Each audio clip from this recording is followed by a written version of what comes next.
And what's happened with the internet is that merchandise or products have become kind of ubiquitous, because you can, if you learn about something, you read an article and you see a reference to a product, or you see a commercial on TV and you say, gee, I'd kind of like to get that.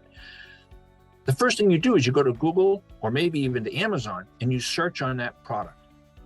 If you get somebody's catalog in the mail and you're interested in a product that you see in there, you also might go online and search on that particular product rather than going to that company's website immediately and looking for that product there.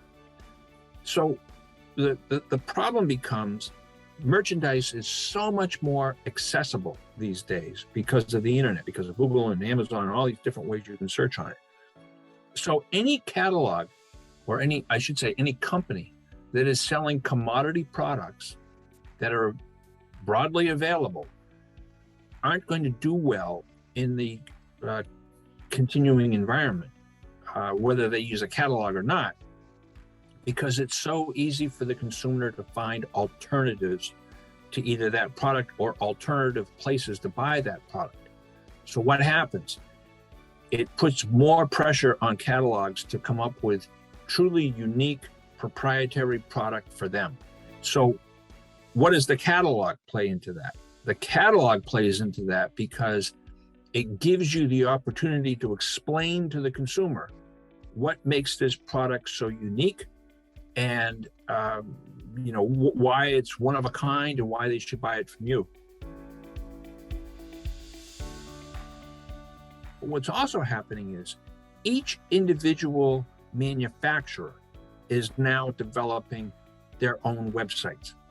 So, whereas a company before might have only been a wholesaler and only sold to other retailers, well, now they're saying to themselves, we want to get in on some of this action, so we are going to develop our own website. They're probably also selling their product now on Amazon, but they want to develop their own website as well.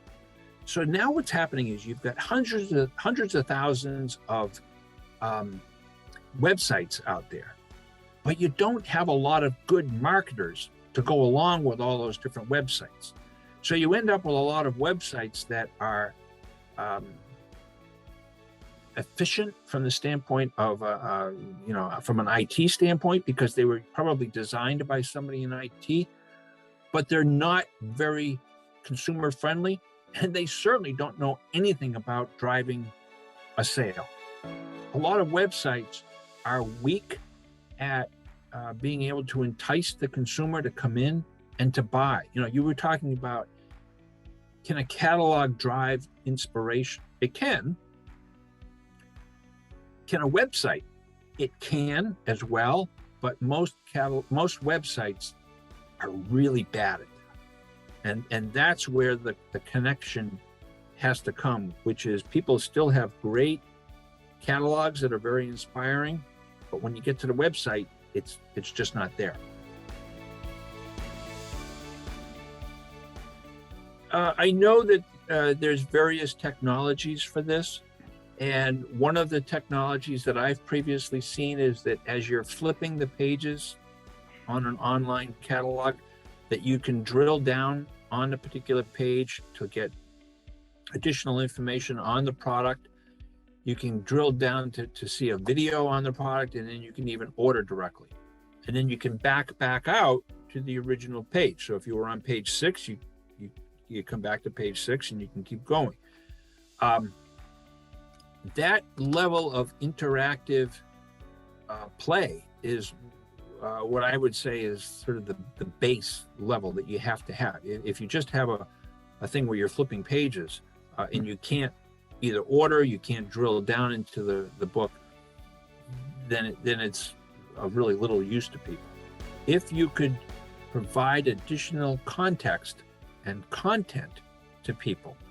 I mean, I just saw a great quote the other day.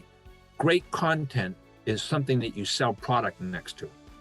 So if people were able to develop a catalog that had more editorial content in it, And I'll give you an example. Let's say that you've got a baking catalog, uh, and you could put recipes online in a sort of a book format where you had, say, desserts and then breads and things like that, where people could flip through and they could see the products that they need to make the individual recipes or the ingredients that they need to make the individual. Then there's a story, and then there's a reason for wanting to read almost online. So you're bringing the elements of a story, you're bringing the elements of more of a narrative and content together, rather than just having pages of product. Well, I used to work for a gift catalog called Potpourri here in the US. And one of our top selling products was a ceramic box that you put over a box of tissues, and you would start the first tissue up. And the ceramic tissue looked like somebody that was sneezing. So it was the kind of thing that you would say, I'm not going to buy that myself, but it might make a great gift for Aunt Sally. And we sold a ton of them. Well, that's not the kind of thing you can, as you were just saying a minute ago, how do you sell something like that? No one's thinking in terms of, oh, I wonder if anybody makes a box of tissues that looks like somebody sneezing. It's the kind of thing you have to see first and then say, oh, that's kind of cool. I like that. Maybe I'll buy that. So there's that whole sense of discovery. And that is one thing that everybody is doing a lousy job of online. And I don't have the solution to it. But, if you guys can crack that, how do you develop that sense of discovery online to find products that people don't know exist, that aren't the kind of thing that you need, but they're things that are kind of nice to have? That's the $1 million question. If you can solve that, then you've got a good business model. But what's going to happen is that there'll be a big shakeout in the next year or so, because a lot of companies are going to give up on using paper because they can't get it, and they want to continue to grow. So they're going to do more online activity. And what companies like yours need to figure out is, how do we blend what companies are trying to do online with that traditional catalog experience of discovery? Whoever can figure that out is going to have the keys to what's going forward, because Amazon is basically selling commodities. You have to kind of know what you want. People don't go to Amazon to browse. They don't go to Walmart to browse. You go to Walmart to buy coffee, and you go to Amazon to buy a new pair of headphones. You know what you want. But there's still a need out there to browse cool stuff. And maybe what it's going to come down to is you're going to have to do it with more partners, that it won't be just a catalog alone, that you're going to have to bring in other players to help you tell a story. So, for example, you might go to